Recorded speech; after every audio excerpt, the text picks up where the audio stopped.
নমস্কার, আশা করি সকলে ভালো আছেন। আজ বাঁধাকপির ঘন্ট রেসিপি শেয়ার করব, যেটা ভাত, রুটি, পরোটা সব কিছুর সাথেই খাওয়া যাবে। তাহলে রেসিপিটা শুরু করছি। এখানে আমি একটা বাঁধাকপি এইভাবে সরু সরু করে কুচিয়ে ধুয়ে রেখেছি। এবার এটাকে একটু ভাপিয়ে নেব।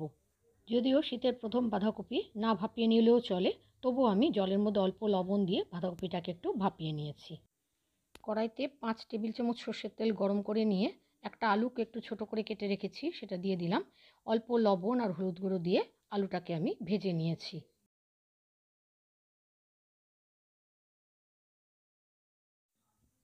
আলুগুলো ভাজা হয়ে গেলে সেগুলোকে কড়াই থেকে তুলে অন্য একটা পাত্রে রেখে দিলাম।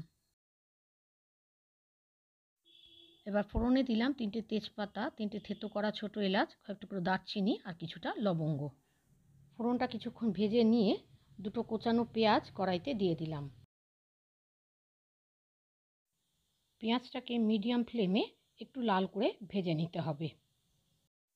পেঁয়াজটা ভাজা হয়ে গেলে দিয়ে দিলাম হাফ চা চামচ কাশ্মীরি লঙ্কার গুঁড়ো আর হাফ চা চামচ হলুদ গুঁড়ো। কাশ্মীরি লঙ্কার গুঁড়ো আর হলুদ গুঁড়োটা এই সময় দিলে তরকারির রঙটা খুব সুন্দর হয়। মিডিয়াম ফ্লেমে মশলা দুটোকে একটু কষিয়ে নিয়েছি। তারপর একটা বড় সাইজের টমেটো আমি ছোট ছোট করে কুচিয়ে রেখেছি, সেটা কড়াইতে দিয়ে দিলাম। আমি এখানে কড়াইশুঁটি ব্যবহার করিনি। যদি কড়াইশুঁটি ব্যবহার করেন তাহলে টমেটোটা দেওয়ার আগে কড়াইশুঁটিটা দিয়ে দেবেন। টমেটোটা যতক্ষণ গলে না যায় ততক্ষণ মশলাটা কষাতে হবে। টমেটোটা গলানোর জন্য আন্দাজ মতো লবণ দিয়ে দিলাম। টমেটোটা নরম হয়ে এলে দিয়ে দিলাম 1 চা চামচ করে আদা বাটা, জিরে বাটা, ধনে গুঁড়ো আর দিলাম হাফ চা চামচ কাঁচা লঙ্কা বাটা, ঝালটা আপনারা স্বাদ অনুযায়ী দেবেন। আর দিয়ে দিলাম 1 চা চামচ চিনি। এবার মশলাটাকে মিডিয়াম ফ্লেমে আমি একটু কষিয়ে নিয়েছি। মশলাটা কষানোর জন্য অল্প জলের দরকার। বাঁধাকপি ভাপানো যে জলটা ছিল তার থেকে আমি অল্প জল দিয়ে মশলাটাকে কষিয়ে নিয়েছি। মশলা কষানো হয়ে গেলে মশলা থেকে তেল ছেড়ে এলে ভেজে রাখা আলুর টুকরোগুলো দিয়ে দিলাম। এবার এগুলো একটু নাড়াচাড়া করে নিয়ে ভাপিয়ে নেওয়া বাঁধাকপিটা আমি জল থেকে ছেঁকে তুলে রেখেছিলাম, সেই বাঁধাকপিটা দিয়ে দিলাম।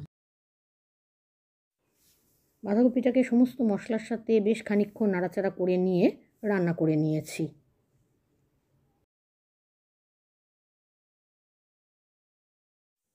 বাঁধাকপিটাকে সমস্ত মশলার সাথে খুব ভালোভাবে নাড়াচাড়া করে নিয়ে গ্যাসের আঁচটা মিডিয়ামে করে কড়াইটা ঢাকা দিয়ে দিলাম, যাতে বাঁধাকপি আর আলুটা ভালোভাবে সেদ্ধ হয়ে যায়।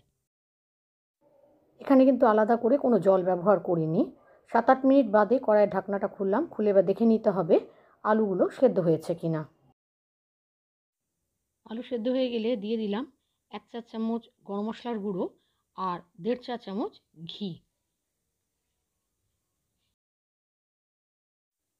ঘি আর গরম মশলার গুঁড়োটা মিশিয়ে নিয়ে আরও 1 মিনিট আমি রান্না করে নিয়েছি। তারপর গ্যাসের আঁচটা বন্ধ করে দিলাম। এইভাবে একবার বাঁধাকপির ঘন্ট রান্না করে দেখতে পারেন। আশা করি আপনাদের ভালো লাগবে। আমার আজকের রেসিপি কেমন লেগেছে জানাবেন। ভালো লাগলে একটা লাইক দেবেন আর বন্ধুদের মধ্যে শেয়ার করবেন। যদি ফেসবুক থেকে দেখেন তাহলে আমার পেজটা ফলো করবেন। আর যদি ইউটিউব থেকে দেখেন তাহলে আমার চ্যানেলটা সাবস্ক্রাইব করে পাশের বেল বাটনটা ক্লিক করে দেবেন। আজ তাহলে এখানে শেষ করছি। সকলে ভালো থাকবেন, সুস্থ থাকবেন। ধন্যবাদ।